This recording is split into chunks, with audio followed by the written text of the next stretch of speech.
If you're watching this, you've probably already seen Avatar: The Last Airbender. And if that's the case, sorry for the emotions I made you feel from listening to that song.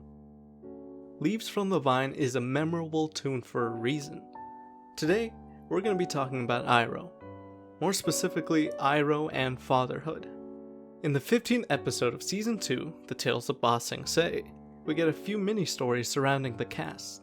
In the tale of Iroh, we get to see Iroh go about his day, which consists of him helping people as he picks up some picnic supplies. It's a lighthearted story that leaves the audience vulnerable to the gut punch of an ending when it's revealed that Iroh was picking up supplies so he could put down a small memorial for his son, Lu Ten. Throughout the series, we basically just known Iroh as a wise and cheerful and always smiling uncle, leading to him becoming a fan favorite. So watching him weep as he struggles to sing to his fallen son's portrait is incredibly jarring, to say the least. It's like being a little kid and seeing your mom or dad cry.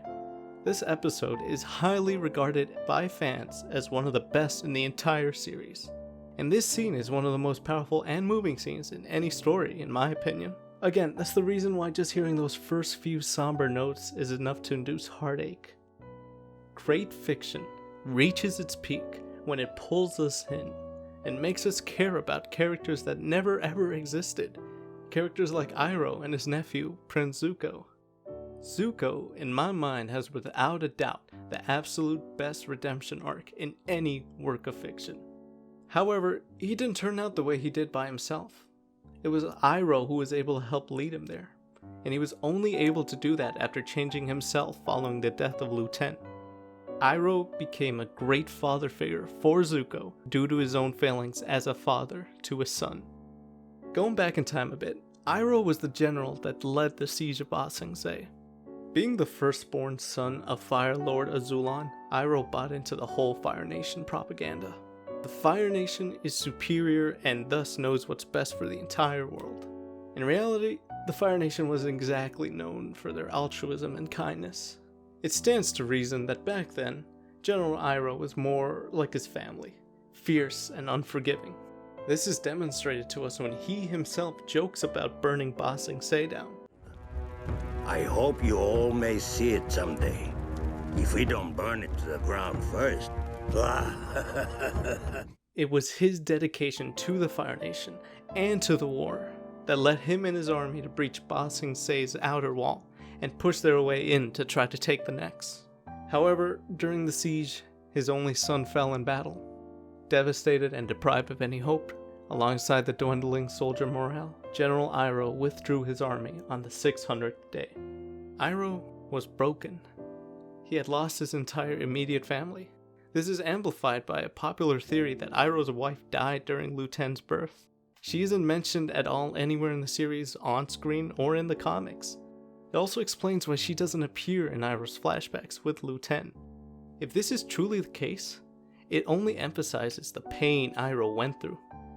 He was alone. Afterwards, he left the Fire Nation to explore the world and find himself. Those experiences brought upon a massive change in him. He didn't seek power or aligned with the Fire Nation's desires anymore. He just wanted a peaceful and relaxing life.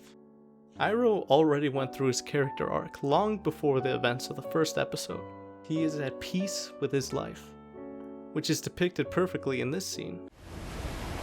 Who would have thought after all these years I'd return to the scene of my greatest military disgrace as a tourist? Many years later, the only thing he's kept from his son is his portrait.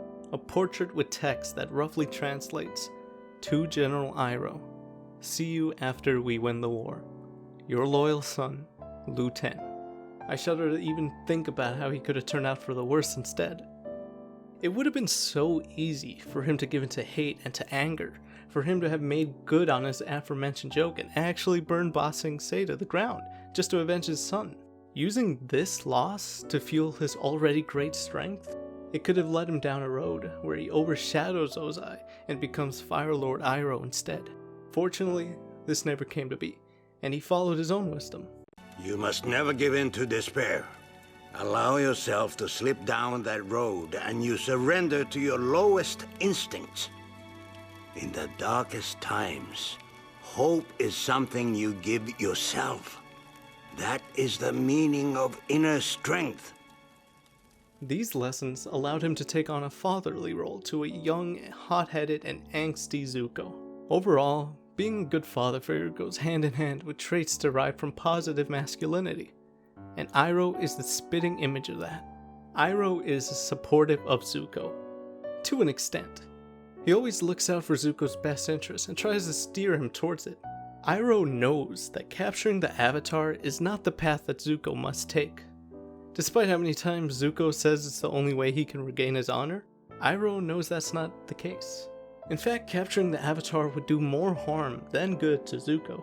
Had he succeeded, he would have gone back to his original path. He'd once again fully embrace the Fire Nation's ideals and always continue to seek his father's approval. Iroh didn't want this for his nephew. That's why he always stood by him, but didn't actively help in his mission. He misplaces his Pai Sho game piece so that they get sidetracked trying to find a replacement. He stays in a hot spring all day to delay them leaving back to sea.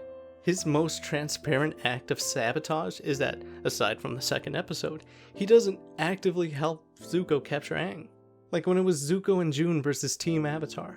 While they were giving it their all, Iroh was just in the background sniffing some perfume. Iroh is a powerful firebender, and could have easily flipped the scales of that fight, but his priority is Zuko finding his own path. On the other hand, Ozai has a set path already in place for Zuko, one that Zuko doesn't dare break away from so easily. But Iroh wants Zuko to break free from his father's influence, from the pressures that come with those expectations. I know my own destiny, Uncle. Is it your own destiny? Or is it a destiny someone else has tried to force on you? Stop it, Uncle. I have to do this. I'm begging you, Prince Zuko. It's time for you to look inward and begin asking yourself the big questions. Who are you? And what do you want? Additionally, Iroh is a teacher and a mentor to Zuko. Throughout the series, he's spoken a number of wise, memorable quotes, and honestly, each one of them carries enough weight to deserve their own individual analysis. His wisdom comes from experience, and he very much does take on that trope of that old wise master, but all for the better. It is important to draw wisdom from many different places. If we take it from only one place, it becomes rigid and stale. This is the philosophy that Iroh teaches Zuko.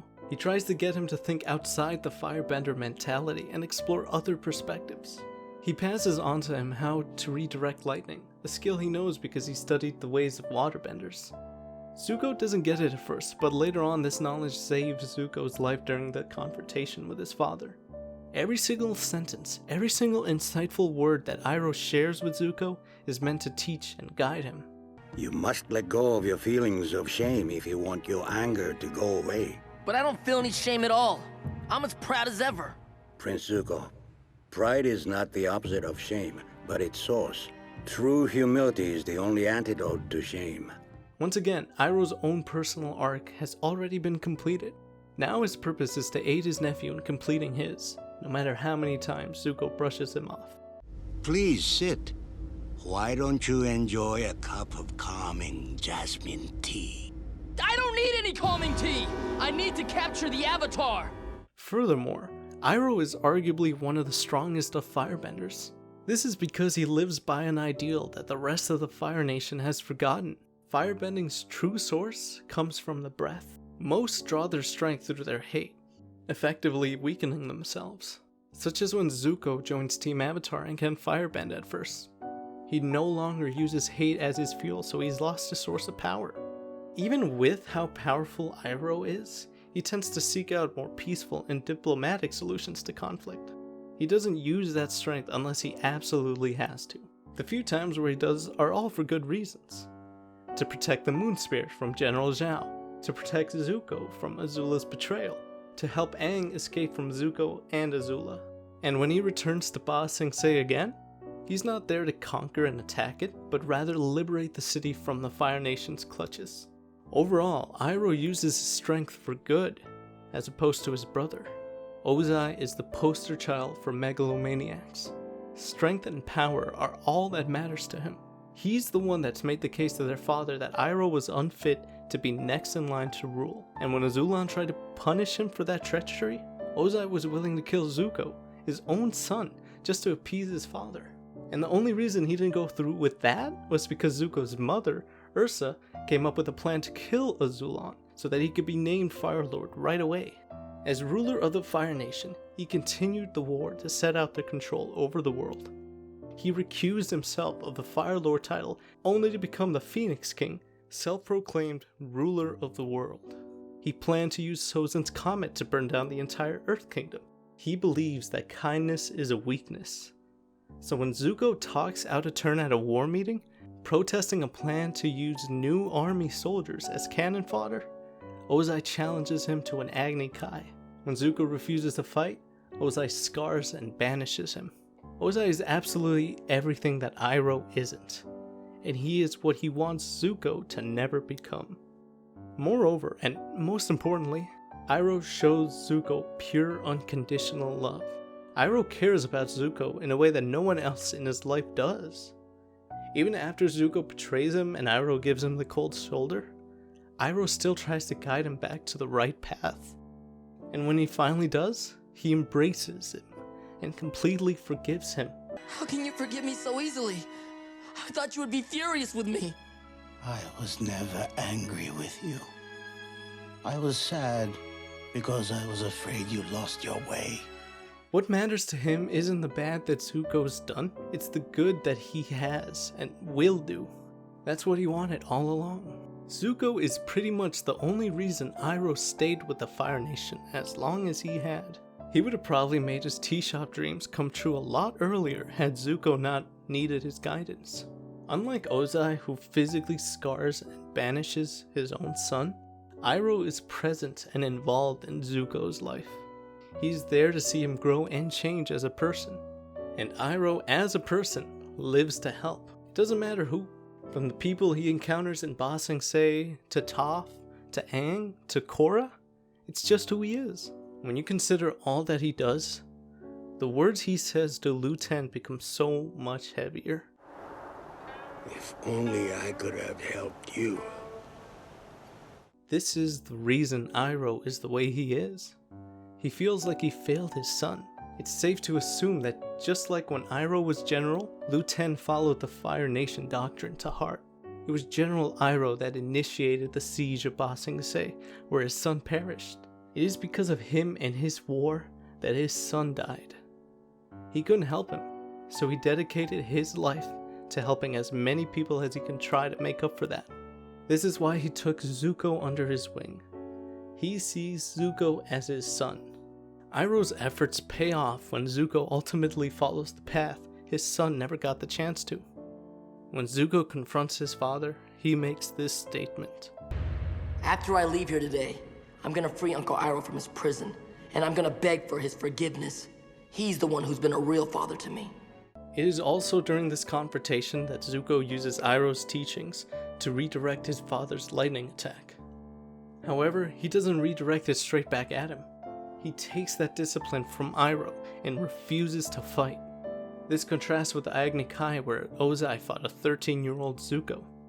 Back then, Zuko's refusal to fight was depicted as a shameful weakness. That's why he was banished.